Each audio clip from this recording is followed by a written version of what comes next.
మామూలుగా సంపాదించేందుకు చేసే పనులు కాకుండా ఉప్పాసకు కొంతమంది పాత కరెన్సీ నోట్లు, పాత రూపాయల చిక్కలు, పోస్టల్ స్టాంపులు సేకరిస్తుంటారు. ఇంకొందరేమో పాత రేడియోలు, పాత టీవీలు, పాత మోడళ్ల సెల్ ఫోన్లు జమ చేసేటోళ్ళు ఉంటారు. ఇక అట్లా పుర్రెకో బుద్ధి జిహ్వకో రుచి అన్నట్టు సినిమాలు చూసుడు, పాటలు ఇనుడు అటువంటి రకరకాల అలవాట్లుంటాయి జనాలకు. అదే ఇంగ్లీష్లో హాబీలు అంటారు చూడురి, ఆగవే. అయితే దునియాలో ఎవ్వరికి లేని చిత్రమైన హాబీ ఉందో వల్ల ఇప్పుడు మీరు చూడబోయే గీ బుజ్జికి చూడురి అంత చిత్రమైన హాబీ ఏందో. ఓరిని కథ సల్లగుండో దునియాలో ఎవ్వరికి లేని గమ్మతి హాబీ ఉంది కదా ఈ బుజ్జికి. ఏందో చూస్తే హా అని ఊరల్లో పెడతారేమో. ఈమెకు దోమలను చంపి వాటికి పేర్లు పెట్టి పేపర్ మీద టేపేసి అంటిపెట్టి చంపిన తేదీ చంపిన జాగలను రాసిపెట్టే హాబీ ఉందట. ఇగో కాగితం మీద రాసిపెట్టింది చూడు. అగో ఎట్లనవుతుందో చూడు. ఇంకా మామూలుగా ఇళ్ళల్లో దోమలను చంపితే వాటిని కుప్ప చేసి పారేస్తారు కదా. ఇంకా కోపం తక్కువ కాకుంటే దోమల బ్యాట్లో అట్లనే పెట్టి కమర్ వాసన వచ్చేదాకా మాడగొడతారు వాటిని.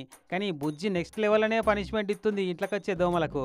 వంట రూమ్లో చంపినా, బెడ్రూమ్లో దొరికిందా, హాల్లో చిక్కిందా అని ప్లేసు తేదీ రాసుడే గాక టింకు, చింటూ, బబ్లు, రమేష్, ముఖేష్, రాకేష్, సురేష్ అనుకుంటా పేర్లు పెట్టి మరి పేపర్ల మీద అంటేసి వివరాలు రాసుకుంటదట. మరి ఆ పేర్లు ఎరుకున్న దోస్తులేనో ఇంకెవలేనో. బుజ్జి పేరు ఆకాంక్ష రావతట. ఇన్స్టాలో షేర్ చేసిన ఈ వీడియో మస్తు వైరల్ అవుతుంది.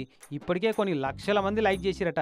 అయితే నీ హాబీ ముచ్చటంతా ముద్దుగానే ఉంది కానీ నయ్యం ఇంకా డెత్ డేట్లు రాసింది. ఆ దోమల బర్త్ డేట్లు కూడా కనిపెట్టే హాబీ పెట్టుకోలే తల్లి అని దోమలన్నింటికి మొగోళ్ళ పేర్లే పెట్టుడైంది. మనుషుల రక్తం దాగేటి ఆడి దోమలే కదా అని ఇంకొందరు పిల్లగాళ్ళు.